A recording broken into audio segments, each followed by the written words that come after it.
গেছিলাম আমরা 12 জন আলেম বুড়িচং উপজেলা থেকে ওই বন্যার্থ মানুষকে ত্রাণ দিছিলাম। তো পরে একজন আলেম দ্বীন আমাদেরকে সামান্য একটা কিতাব হাদিয়া দিয়েছেন। যিনি হাদিয়া দিচ্ছেন তিনি হলেন বাংলাদেশের শ্রেষ্ঠ আলেম দ্বীনের সন্তান, আমাদের বাইতুল মুকাররম জাতীয় মসজিদের এককালীন বাংলাদেশের ইতিহাসের শ্রেষ্ঠ খতিবে মিল্লাত যাকে বলা হতো আল্লামা ওবায়দুল হক রহমতুল্লাহ আলাইহি। এই তার সন্তান, ওনার ছেলে ঢাকা আর সিলেট দরগা মাদ্রাসা আছে, শাহজালাল মাজারের সাথে যে মাদ্রাসাটা, ওই মাদ্রাসার মুহাদ্দিস হযরত মাওলানা আতাউল হক জালালাবাদী দামাত বারাকাতুহু, অনেক বুজুর্গ আলেম, উনি হাদিয়া দিয়েছেন। তো আমি একটা নজর দেখছি, দেখার পরে আপনার এই প্রথম যে লেখাটা মানে একটা ছোট্ট গল্প ওটার মধ্যে নজরে পড়ছে। এক বুজুর্গ আল্লাহওয়ালা, তিনি তার একজন মেহমান খাইতে বসছে ওনার ঘরে। তো ওনার বিবি ছিলেন প্রচন্ড বদমেজাজি, রাগী।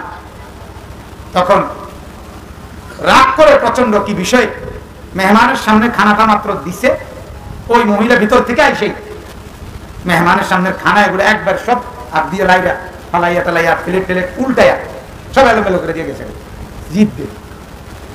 তখন ওই মেহমান ওই বুজুর্গরে বলছে, হযরত আপনি এটা কিভাবে মেনে নিচ্ছেন? এই তখন ওই মেহমান বললো যে হুজুর আপনি এটা কিভাবে মেনে নিচ্ছেন? আপনি এরকম বেড়ি লইয়া ঘর করেন, কিতা বেড়ি নি না কিতা যা কথা বোঝেন না, তাই বেড়ি করলুটা একজন মেহমান কিন্তু এইভাবে বাচ্চাকে হেলাই দাও। তখন তিনি ওই মেহমানকে বললেন, আচ্ছা মেহমান বন্ধু, একটা জিনিস একটু ভাবো তো, কল্পনা করো তো, যদি তুমি খাবার খাইতে বসছো, যদি তুমি খাবার খেতে বসো আর এই সময়ে তোমার প্লেটে একটা ছোট মুরগির বাচ্চা, দুর্বল একটা মুরগির বাচ্চাই তোমার প্লেটের সামনে আইসা প্লেটের উপরে খাবারের উপরে খাবারগুলো এরকম নষ্ট করে ফেললো, মুরগিটা আইসা মনে করে, তাহলে তুমি এই মুরগিটারে কি করবা? তো বলতেছে তুমি যদি একটা মুরগির বাচ্চাকে যদি কি করো, দেখো যে তোমার খাবারের মধ্যে এগুলা নাড়িয়া নষ্ট করে ফেলছে, তো মুরগিটার সাথে তুমি কি আচরণ করো? হযরত ছোট্ট দুর্বল মুরগি, আমি আর তারে কি করব? হ্যাঁ, তার সাথে রাগ করে করবো কি? আল্লাহ ওয়ালা বুজুর্গ বললেন যে ওই মেহমানকে আল্লাহর কসম আমি আমার বিবিকে ঠিক এমনই মনে করি। আমি মনে করি সে তো দুর্বল। এক মুরগি যদি এভাবে নাড়াচাড়া করে নগদ পড়ছি কালকে, কিন্তু জানো না এটা কালকে আছে, আমি তার জীবনে শুনি নাই। তাইলে আপনার উনি বললেন যে আমি ঠিক এক মুরগির বাচ্চা যেমন দুর্বল, এক নারী সেও তো দুর্বল, তারা মাফি করে দিলাম। এভাবেই আমি জীবনটা তাকে মাফি করছি। সুবহান, এক মুরগির ছানার মতো মনে করে। আমাদের করাচির হযরতের কিতাব আছে,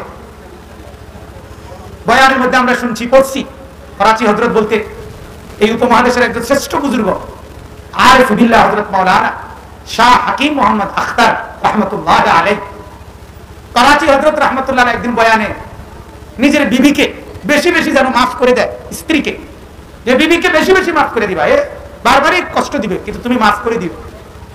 তো তখন উনি এটা বলতে গিয়ে এক পর্যায়ে বয়ানের মধ্যে বলছে যে একটা জিনিস ভাবো, যে বিবির পেট থেকে, তোমার স্ত্রীর পেট থেকে, গর্ভ থেকে একটা সন্তান বাইর হয়েছে, সে তো এটা নিয়ে তো রসিকতা করে মানে খুব মজা করে বলতেন যে आदमी से जब आदमी निकलती है तो आदमी क्या रहती है।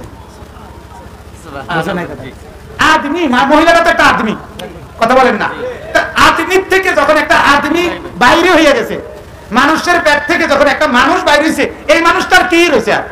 অর্থাৎ এটা একবারে দুর্বল হয়ে গেছে। এই মহিলাটা তো একদম কি হয়ে গেছে? দুর্বল হয়ে গেছে। आदमी से जब आदमी निकलती है आदमी क्या रहती है। आदमी আর থাকে নাকি? এই অবলা নারীর উপরে তুমি কেন জুলুম করবা? কেন অত্যাচার করবা? কেন তাকে অনর্থক বাহিরে তুমি বিনয় তাওয়াজু করে হুত্তরা বুঝেন না? ঘরে আয়াত কাফায় তোমাদের বাতরাইন তরকারি দাও না, আক্কল নাই ফতার নাই, সারাদিন মেহনত করে আছি, আপনার বউ কি সিরে চাবাইছে সারাদিন, কথা বলেন না? খেয়াল করা উচিত কিনা বলেন না? কোরআন কারীমে আল্লাহ তাআলা সরাসরি বিবির জন্য, স্ত্রীর জন্য স্বামীকে আল্লাহ সুপারিশ করেছে, ওয়াশিরুহুন্না বিল মারুফ। তুমি কিন্তু তোমার স্ত্রীর সাথে উত্তম আচরণ করিও। এরপরে আল্লাহ বলে যদি সে তোরে কোনোদিন আর তালাকের পর্যন্ত এমন রাগ উঠছে তুমি এখন তালাক দিয়ে লাইবা এরকম মনে চাইতেছে, আল্লাহ তাআলা তখনও বলছে আমি তোমার স্বামী, আমি তোমার স্ত্রীর পক্ষে আমি তোমার একটা সুপারিশ করতে চাই, শোনো একটু থামো। হতে পারে আজকে যে বিষয়ে রাগ করছো এটা একটা বিষয়, কিন্তু অসংখ্য বিষয় তুমি তার দ্বারা উপকৃত হয়েছ, সেগুলোর দিকে খেয়াল করে এই একটা ছেড়ে দাও।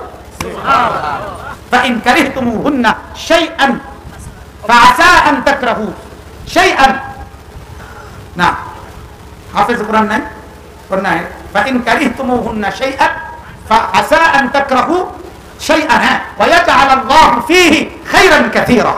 আমি হাফেজ না, কথা বুঝছেন? জিন্দেগির আফসোস এখন প্রতি কদমে কদমে বুঝি কেন মাওলানা কোরআন সেদিন ছোটবেলায় হিফজ করলাম। আল্লাহ তাআলা আমাদের সন্তানদেরকে হাফেজ কোরআন বানায়। তো আল্লাহ তাআলা বলে আজকে যদি কোনো একটা বিষয় তোমার অপছন্দ হয় এটা ছেড়ে দাও। হতে পারে আল্লাহ তাআলা এই একটা ছেড়ে দেওয়ার বদৌলতে তার মাধ্যমে তোমাকে অগণিত কল্যাণ আল্লাহ দান করবেন। তার মধ্যে অনেক কল্যাণ রয়ে গেছে, অনেক কল্যাণ আছে তার মধ্যে, একটা দোষ ছেড়ে দাও। তাহলে আমার বলার উদ্দেশ্য ওই কথাইটা। আনাস রাদিয়াল্লাহু তাআলা আনহুকে আল্লাহ নবী সাল্লাল্লাহু আলাইহি সাল্লাম বলেন, আনাস এমন হয়ো যেন তোমার দিলে সকালেও সন্ধ্যায়ও কারো প্রতি কি নাই, কথা বলেন না, কি নাই? হুসনে মুআশারা। এটা ঈমানদারের আচরণ, উত্তম আচরণ, উত্তম ব্যবহার, উত্তম আচরণ।